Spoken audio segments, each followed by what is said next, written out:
এত মজার একটা তরকারি সামনে নিয়ে কি বসে থাকা যায়?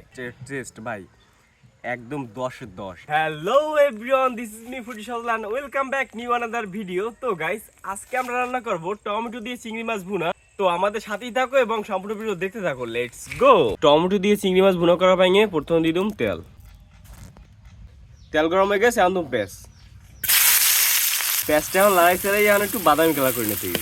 পেঁয়াজটা হালকা বাদামি কালার হয়ে গেছে, এখন দিলাম চিংড়ি মাছ, লবণ, তারপর দেবো হলুদ, কাঁচামরিচ দেবো, এই জন্য মরিচগুলো হালকা একটু দিয়ে দিলাম। এখন দেবো কাঁচামরিচ। এখন একটু লাড়াচাড়া দিয়ে মাছের সাথে হলুদ মরিচ এগুলো মিক্স করে নিতে হবে। মাছটা কষাই নিয়ে শেষ, এখন দিয়ে দিলাম টমেটো। তো এখন আমরা টমেটোর সাথে মাছটা কষাই নেব। টমেটো আর মাছটা কষাই নিয়ে শেষ, এখন আমরা পরিমাণ মতো পানি দিয়ে দেবো। এখন 10 মিনিট আমি ঢেকে রাখবো। 10 মিনিট পর উঠাই নিলাম, দেখো জাস্ট লুকটা কি আসছে।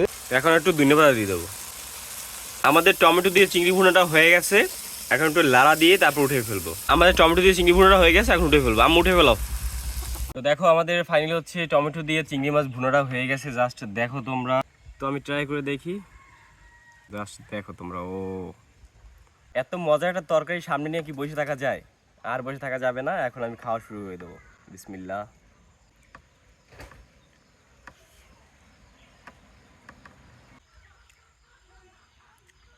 সেই সেই ভাই, চিংড়ি মাছ এমনি সবার পছন্দ, আমার চিংড়ি মাছ বেশি পছন্দ। আর ওই যে টমেটো দিয়ে চিংড়ি মাছটা হচ্ছে ভুনা করছে আম্মু, জাস্ট এর টেস্ট ভাই একদম 10-এর 10 সেই হয়েছে। তো তোমরাও চাইলে খুব সহজে এভাবে টমেটো দিয়ে চিংড়ি মাছ ভুনা করে খেতে পারো। তো আজকে ভিডিও এই মধ্যেই ভালো লাগলে অবশ্যই like, comment and share and follow দিয়ে পাশে থাকবে। ধন্যবাদ সবাইকে।